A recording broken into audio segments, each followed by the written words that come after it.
এই গোপালগঞ্জে যে 3টি আসনে মনোনয়ন দিয়েছেন, এই 3টি আসনের মধ্যে সবচেয়ে মেধাবী নেতৃত্ব, সবচেয়ে মেধাবী সাবেক ছাত্র নেতা,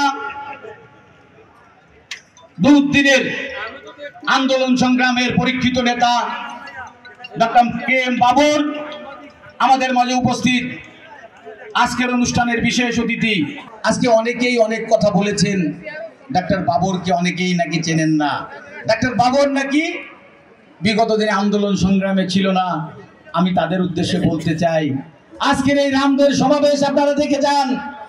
আমার মনে হয় গোপালগঞ্জে এ যাবৎকালে যত নির্বাচনী সমাবেশ হয়েছে, আজকে এই শ্রেষ্ঠ সমাবেশ।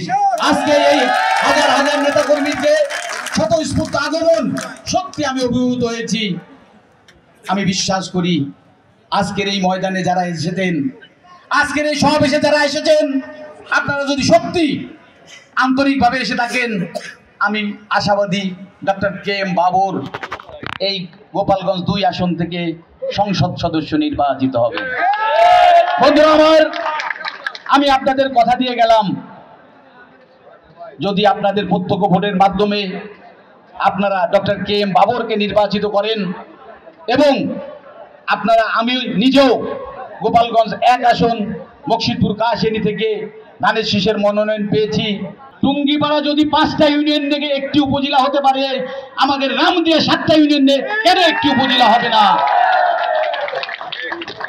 আমি আজকে কথা দিয়ে গেলাম, অবশ্যই ইনশাআল্লাহ এদেশের মানুষের প্রত্যক্ষ ভোটের মাধ্যমে আবারও বিএনপি ক্ষমতা আসবে, এবং বিএনপি যদি ক্ষমতা আসে, ইনশাআল্লাহ রামদিয়া আগামীতে আমরা যে সমাবেশ করব সেটা রামদিয়া উপজেলা বা রামদিয়া থানা হিসেবে এখানে আমরা ঘোষণা দেব। বন্ধুরা আমার, বিগত দিনে একটি সরকার ছিল, যে সরকারের সময় 3টি নির্বাচন অনুষ্ঠিত হয়েছিল।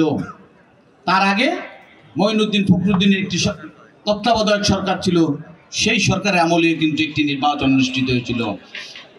আপনারা এখানে যারা আছেন, আমার মনে হয় এই 4টি নির্বাচনে আপনারা কখনোই ভোট কেন্দ্রে গেলেও আপনারা আপনার নিজের ভোটটা দিতে পেরেছেন কিনা আমার কাছে সন্দেহ।